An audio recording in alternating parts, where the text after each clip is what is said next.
Then let us start the story from the early beginning. But before we talk about Islamic civilization, we need to know what Islam has to do with civilization. Islam is just a religion. That's what people think. Islam is a religion. So if Islam is a religion, then why we say Islamic civilization? What does Islam has to do with civilization or building civilization? This is a bigger question. In order to answer and to understand this bigger question, we need to look at the early beginning. First of all, before we claim that Islam actually brought civilization into Arabia, we need to look logically, by the way. It's not that, no, this is not our methodology here. Our methodology is to look at the situation before the message of Islam and after the message of Islam, and then we compare.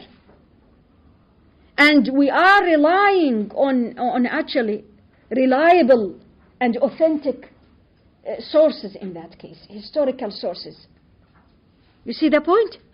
When we look at Arabia before the message of Islam, especially things related to civilization, do we see civilized society in Arabia?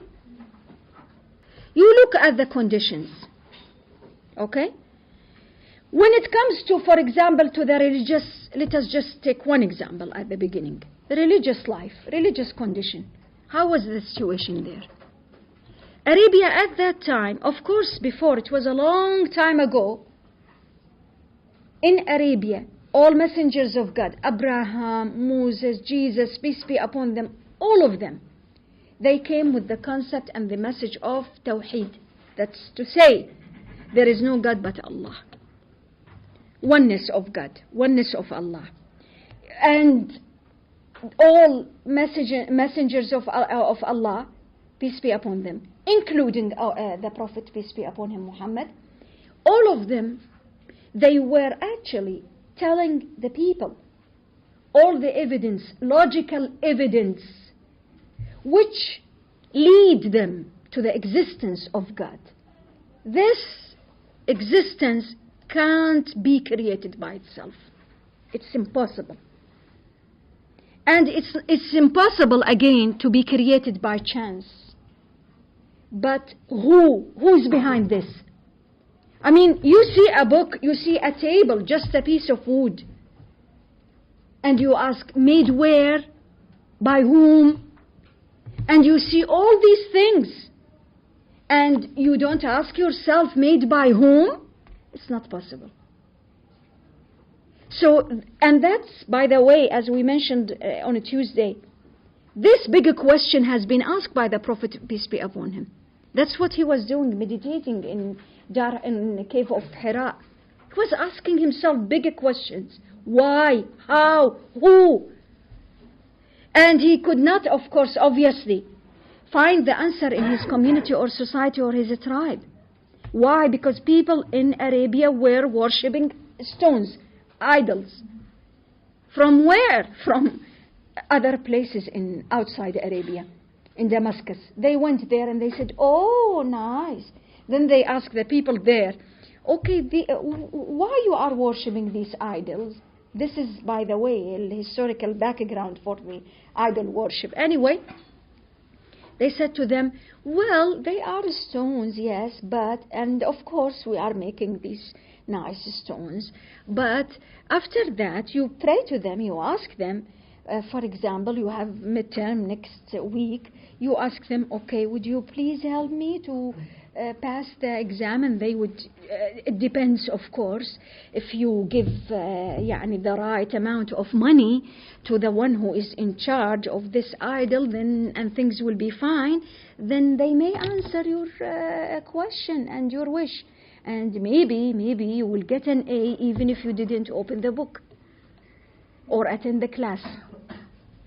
Of course, it was not about the class, but I'm just giving you example. Does it make sense?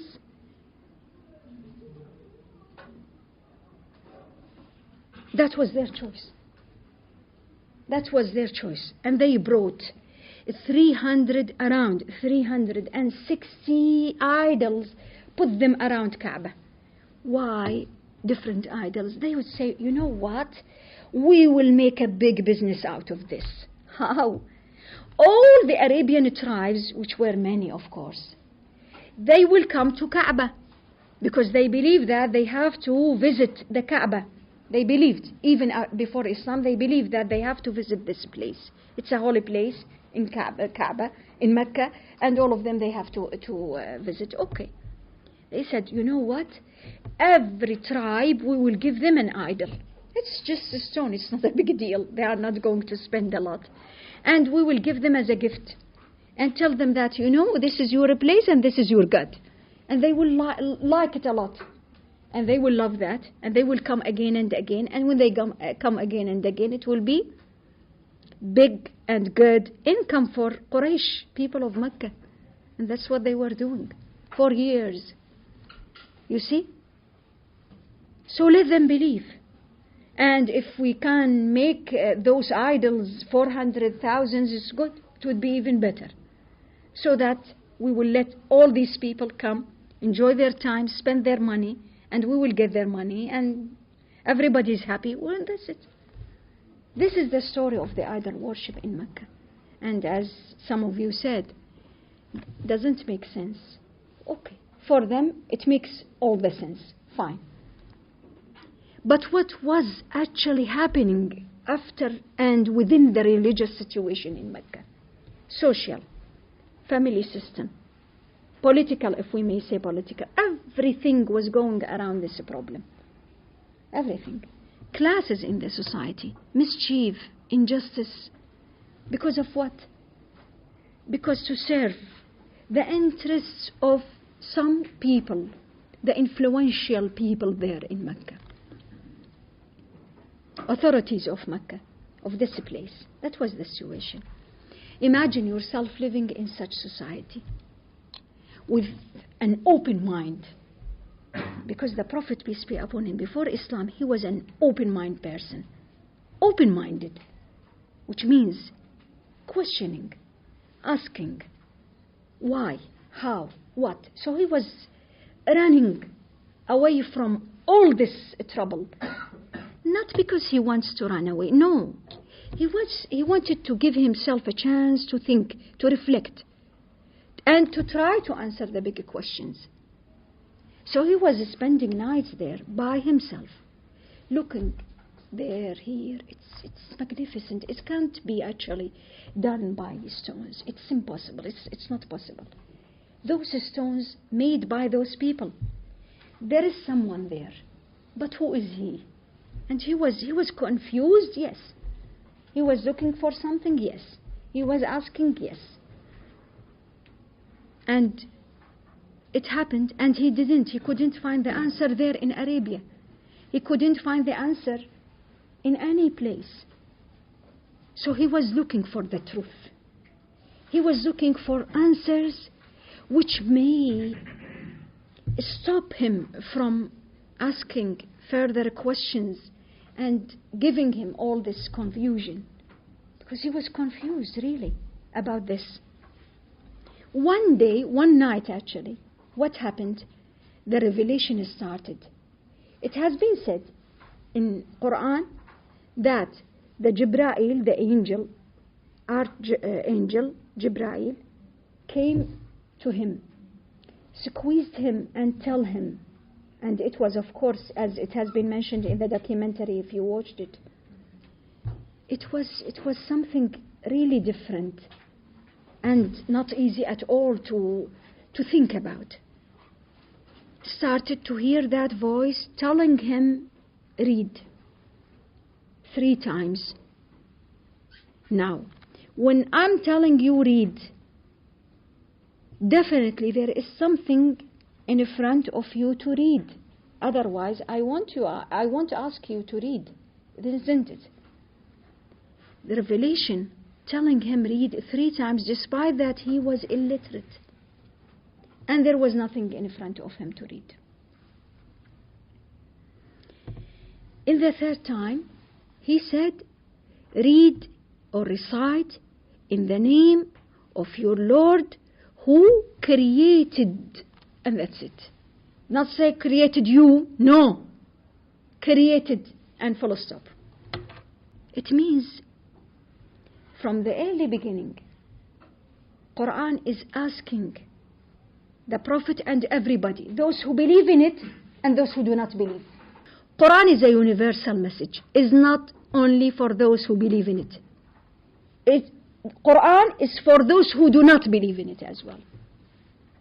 It's a message for everybody. That's why you see many calls in the Quran, many verses in the Quran starting, "Oh, who you do not believe. Oh, people of the book.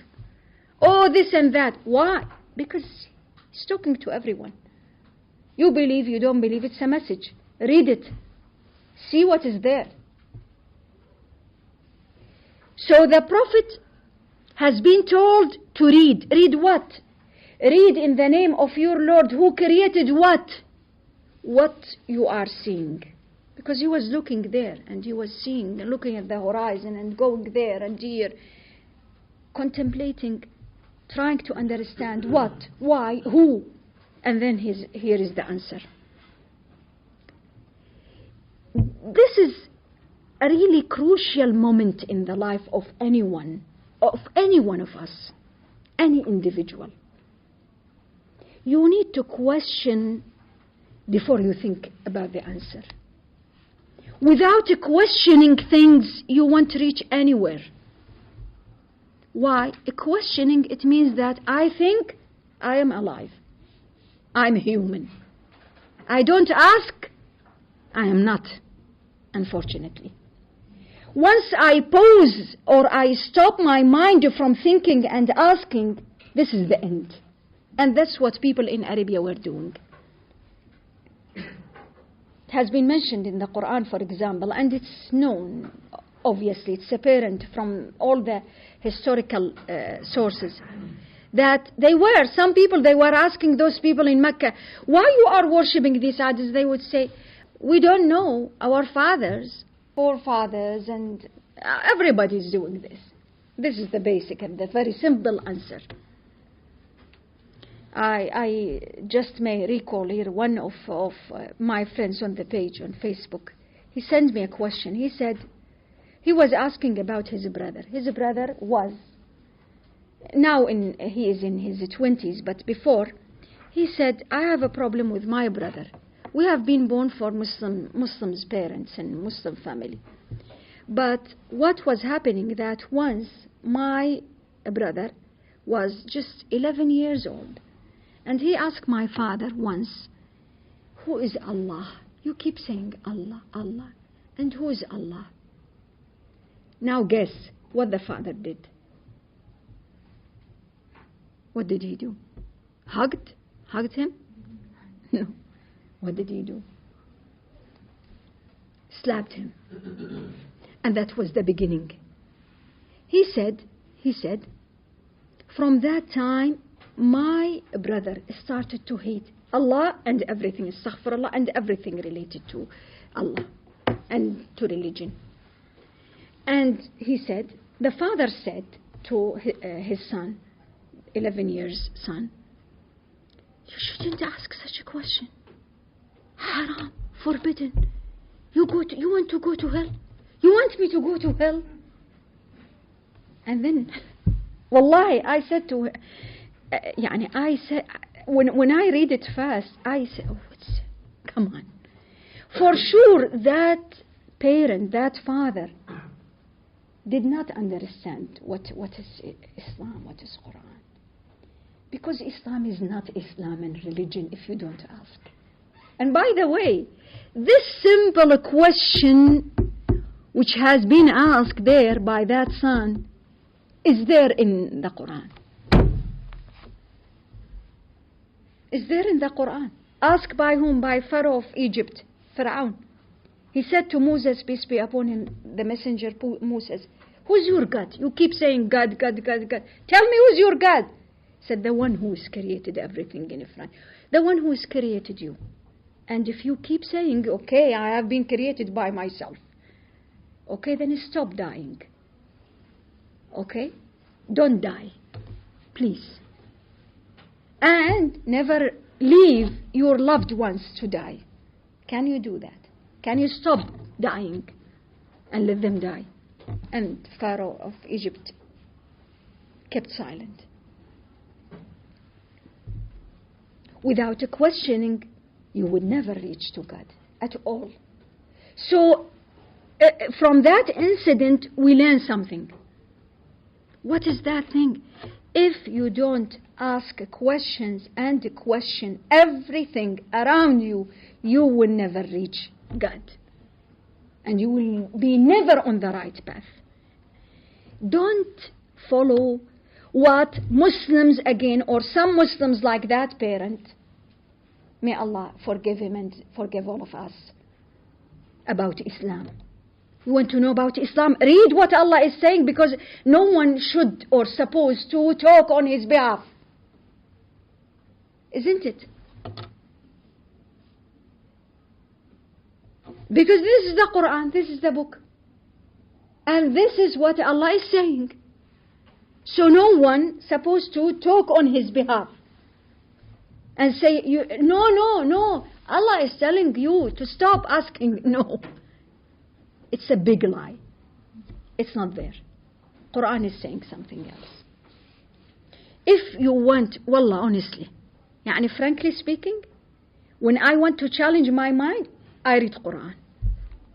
Quran is starting to chat, talking to you, discussing with you, initiating dialogue with you, asking you, calling you to ask, to think, to use your mind. That's exactly what happened at that moment. So the Prophet, the first step was started by the Prophet asking, thinking, and the revelation started. Not answering or giving him ready answers, no. Showing him how to use your mind, how to think. So from the early beginning, the situation in Arabia was upside down. All aspects of life. Why? Simply because they didn't use their mind. Because anyone would use their mind, they would reach different results. Because how do you know if you are using your mind or not? Wallah, honestly, frankly, how do you know? How do you know? By claiming I'm using my mind? How many hours, how many minutes you use your mind? You make exercise, physical exercise? Yes. Okay, what about mental exercise? You do it. How do you do it? Ask, read, think, challenge yourself. This is the point. So from the early beginning, the revelation started with read, which means liberating people's mind. No civilization, and between brackets when I say civilization, real civilization. No civilization can be built or established without freeing one's mind at all. Starting by individuals, definitely, because civilization is built by individuals before community. We can't talk about building community or society without freeing individuals. And how do we do that? The Quran is full, as it has been mentioned in chapter 6, full of verses and ayat talking about liberating the human mind. From what? Ignorance, blind imitation, etc., etc., etc. Because all comes from what? All come from pausing one's mind or stopping one's mind from thinking. And from that beginning, from that early beginning, you may think that, okay, now I know. You compare between the Islamic civilization. Now we are talking about the foundation. This is the most important thing. Before we talk about contributions of Muslim scholars, because we will talk a lot. Why? Because Muslim scholars, they actually enlightened the entire world. With what?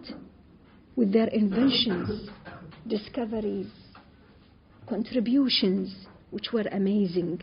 But before you talk about contributions, logically, you need to talk about the foundation of this civilization. What is the foundation? This is the beginning of the story of the foundation. Liberating one's mind. If you don't, any civilization, if this civilization doesn't respect the human mind, it's not a real civilization. Now you compare with our contemporary civilization. Do you think our contemporary civilization respects the human mind? I'm talking about the human mind, respecting human mind. If you would like to just check or take certain examples, now look at what is around us. When you go to any mall or any shopping center or anywhere, any place, anywhere, throughout the world, what do you see? You see burgers or donuts or perfumes. Fine, we all like them, fine. But is that all? What about stimulating one's mind? What about our hearts? What about our minds? Is it all about our body? And getting fat and then you have to get thin? Gaining weight and then you have to lose weight? Because that's what the media is promoting, a lot of things related to these things. Some sort of temptation to eat and then to think about your fat and your calories and get rid of them. Then what's the point?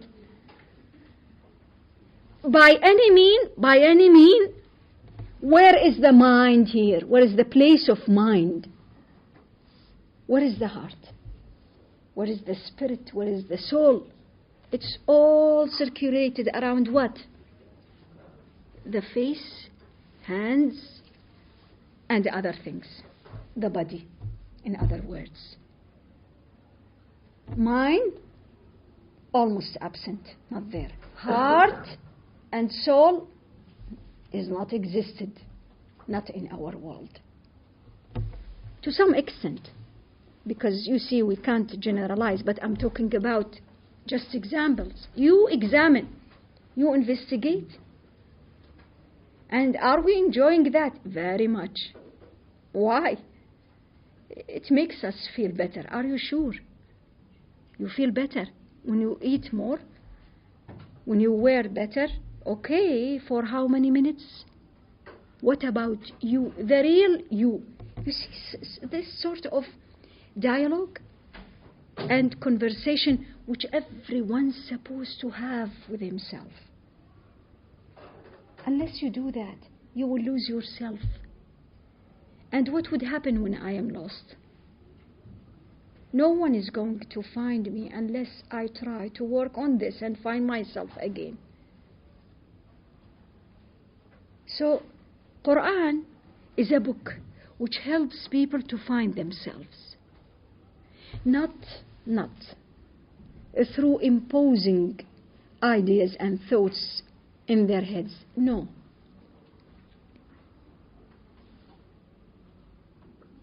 Or trying to just push them to it. No. Asking themselves, finding the answers. That's why the Quran is full of questions. So from that early beginning, the Islamic civilization is different from any other civilization. Why? Because it's talking to the human mind, the human heart, the human soul, which means respecting the essence of humanity. Because we are not human because of our body. If we are young right now, we will be old. If we are healthy now, we may be sick some other time. Isn't it? Things are changes when it comes to body, to the physical appearance. But when it comes to the soul and the mind, it will never change. And that's what we're supposed to work on. What about our body? Just forget about ours? No. Enjoy your life. Enjoy your life. But remember and never forget that you are not just a body. You are not just this body. You have a soul, you have mind, you have heart, which you should take care of. And that's what the Quran is telling people. Quran is the guidebook which show people how to initiate and to build civilization in hearts of individuals before building high towers. Maybe we don't see high towers throughout the Muslim history. You may come through that point that Muslims did not actually build high towers. They don't have anything against it. But we will see later on that even when it comes to buildings, we are finding certain components which are touching hearts of people, their concepts, their values, rather than just doing something which may not even relate it to what they need in their own community and society.